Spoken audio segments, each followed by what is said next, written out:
പൊതുവിദ്യാലയങ്ങളിൽ ഓണപരീക്ഷയ്ക്ക് subject minimum സംവിധാനം നടപ്പിലാക്കും. ആദ്യപാദ പരീക്ഷയിൽ മിനിമം മാർക്ക് നേടാൻ കഴിയാത്ത വിദ്യാർത്ഥികൾക്ക് അതത് വിഷയങ്ങളിൽ സ്കൂളുകളിൽ പഠന പിന്തുണ ക്ലാസ് നൽകും. കഴിഞ്ഞ അധ്യയന വർഷത്തിൽ ഏർപ്പെടുത്തിയ സബ്ജക്ട് മിനിമം സംവിധാനത്തിന്റെ തുടർച്ചയാണ് ഈ ഓണപരീക്ഷയിൽ നടപ്പാക്കുന്നത്.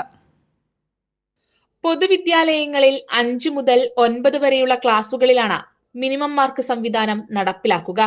ഓരോ വിഷയത്തിനും എഴുത്തു പരീക്ഷയിൽ കുറഞ്ഞത് 30% മാർക്ക് വീതം വിദ്യാർത്ഥികൾ നേടണം. മിനിമം മാർക്ക് നേടാൻ സാധിക്കാത്ത വിദ്യാർത്ഥികൾക്കാണ് പഠന പിന്തുണ നൽകുക. തിങ്കളാഴ്ച ഓണപരീക്ഷയ്ക്ക് തുടക്കമാകും.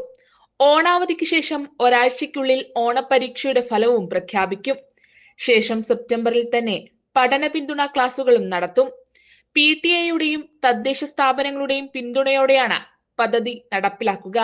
കഴിഞ്ഞ അധ്യയന വർഷത്തിൽ വർഷാന്ത പരീക്ഷയിൽ നടപ്പിലാക്കിയ സബ്ജക്ട് മിനിമം സംവിധാനത്തിന്റെ തുടർച്ചയായാണ് ഇത്തവണ ആദ്യ പാദ പരീക്ഷയിൽ തന്നെ മിനിമം മാർക്ക് സംവിധാനം ഏർപ്പെടുത്തുന്നത്. അടുത്ത അധ്യയന വർഷം മുതൽ 10ാം ക്ലാസ്സിലും മിനിമം മാർക്ക് സംവിധാനം നടപ്പിലാക്കാനാണ് സർക്കാർ തീരുമാനം. കൈരളി ന്യൂസ്, തിരുവനന്തപുരം.